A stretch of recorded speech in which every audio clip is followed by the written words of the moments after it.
Would you like to impress your friends with some shocking facts about history's most obvious false prophet? If so, have I got a list for you. YouTube's new and improved, more Sharia-compliant terms of service go into effect today, and what better way to celebrate than by wreaking a little historical havoc on the trust and safety team's favorite pet prophet.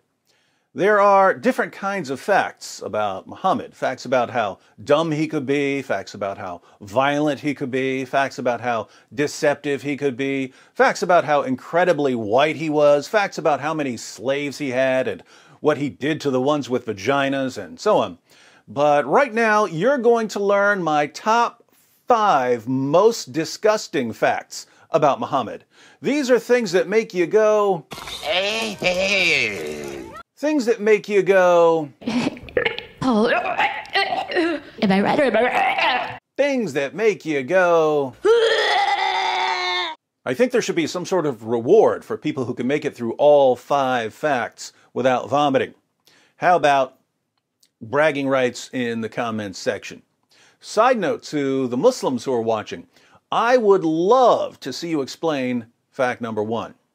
Just remember, if you get mad, you're not getting mad at me, you're getting mad at the facts, all of which will be proven directly from your most trusted sources. So, defend your prophet, if you're able. Now, 4 out of the 5 nauseating facts you're about to ponder are unknown to almost everyone, especially to Muslims. Only one of them is slowly becoming common knowledge. This means that if you share these facts with your Muslim friends, 4 out of 5 of these facts will be almost completely new information to them.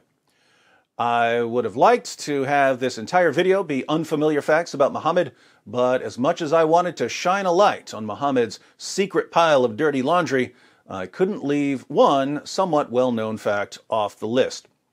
So let's go ahead and start with the one fact on my list that lots of Muslims and non-Muslims have heard about in the past decade or so.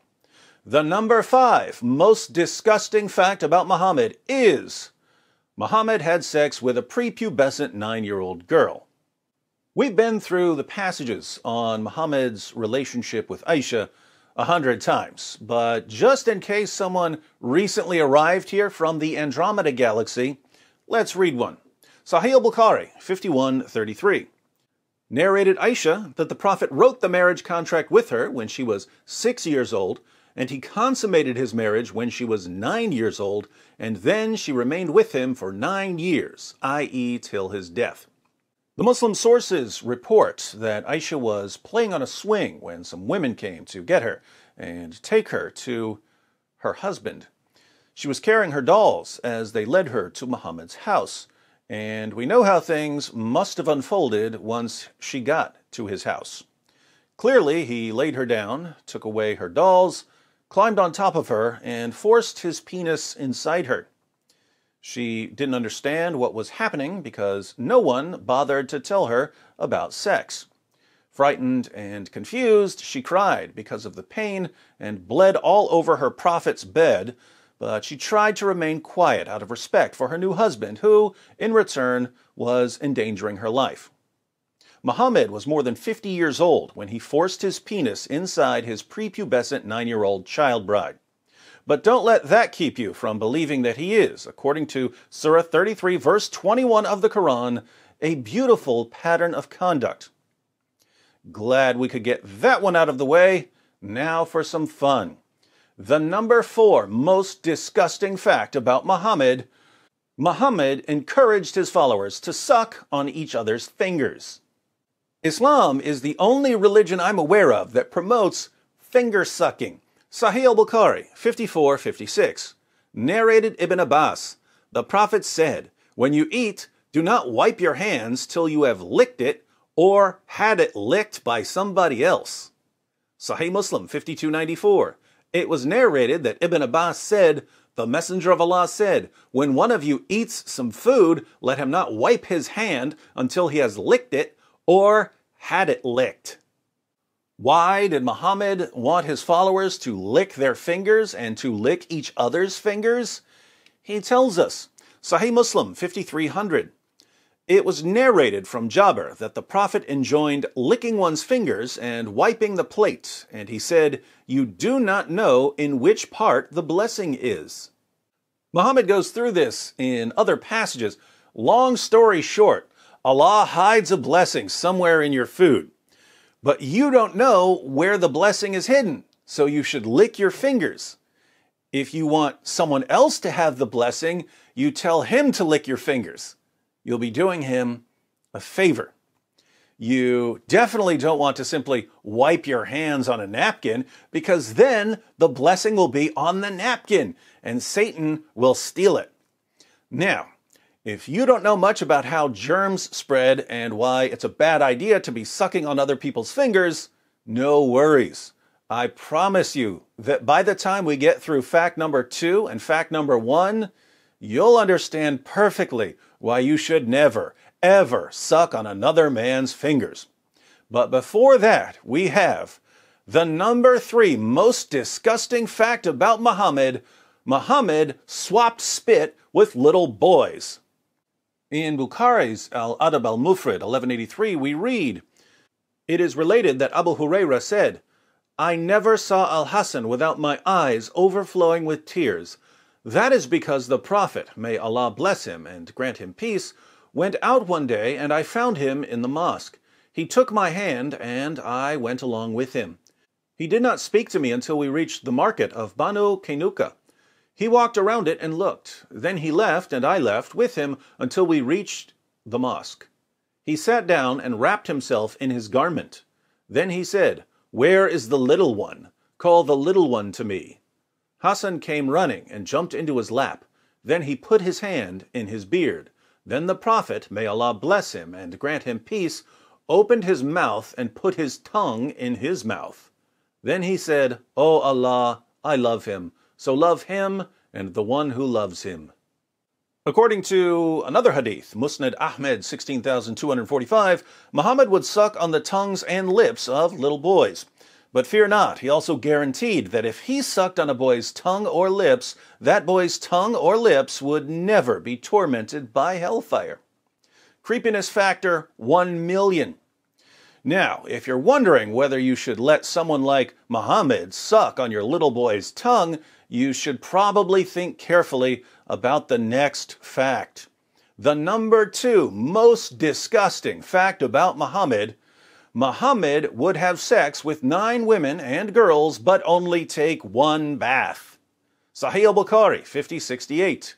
Narrated Anas, the Prophet used to go round, have sexual relations with all his wives in one night, and he had 9 wives. Sahih al-Bukhari, 5215. Narrated Anas bin Malik, the Prophet used to pass by, have sexual relation with all his wives in one night, and at that time he had 9 wives. So we're clear on the sex with 9 women and girls part, but check out the chapter heading of this hadith. Whoever had sexual intercourse with all his wives and then took 1 bath only. The Prophet Muhammad, history's greatest man, would have sex with 9 women and girls in one night in Medina, the armpit of Arabia, a city with an average high temperature of 109 degrees in the summer, but would only take 1 bath. Can you think of a problem? It's the smell. Back to an earlier point, let me ask the Muslims here. Suppose you were a companion of Muhammad. Think about being in this scenario. One day, your prophet is having one of his sexathons, but he needs a little energy boost between wife number 5 and wife number 6. So he runs to the nearest food stand for some fresh hummus. Keep in mind, he's not taking a bath until he finishes all 9 rounds. He starts dipping some pita bread in hummus, but he gets hummus all over his fingers. He turns to you and says, "I'd like to give you a blessing. Lick my fingers clean." What do you do? Before you answer, there's one more fact on our list. The number 1 most disgusting fact about Muhammad: Muhammad was constantly covered in semen. Yeah, I said it. But don't trust me, trust his child bride, Aisha. Sahih al-Bukhari, 232, narrated Aisha, I used to wash the semen off the clothes of the Prophet, and even then I used to notice one or more spots on them. Sahih Muslim 669. It was narrated that Aisha said concerning semen, I used to scratch it from the garment of the Messenger of Allah.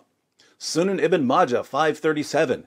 It was narrated that Aisha said, I often scraped it, semen, from the garment of the Messenger of Allah with my hand. Aisha, the semen-scraping prepubescent child bride.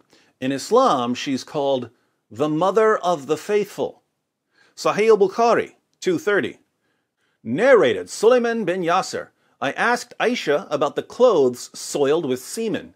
She replied, I used to wash it off the clothes of Allah's messenger, and he would go for the salat, prayer, while water spots were still visible.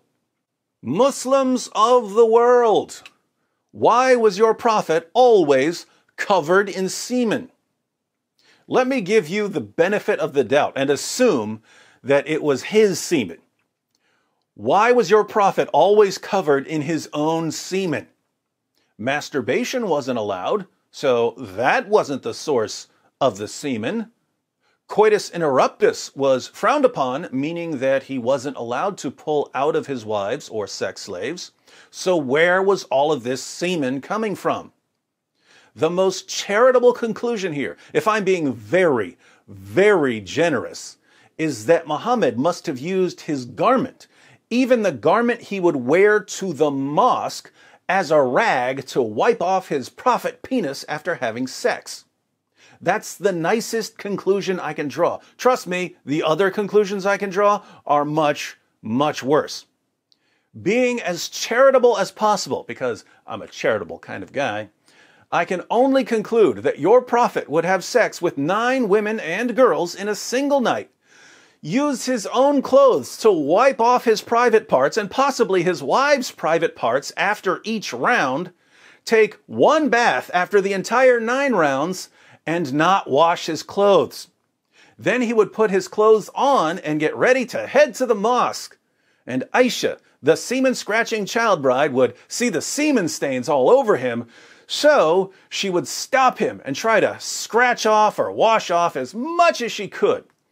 Muhammad would then go to the mosque with wet spots still visible on his clothes. Would you want to be around this guy? Would you want to give him a hug and have his clothes pressing up against yours? Would you want to suck on his fingers? Would you want to suck his fingers clean after lunch? Would you want him sucking on your toddler's tongue? Would you want him marrying your prepubescent daughter? Have you ever met anyone in your entire life who was filthier and more disgusting than Prophet Muhammad?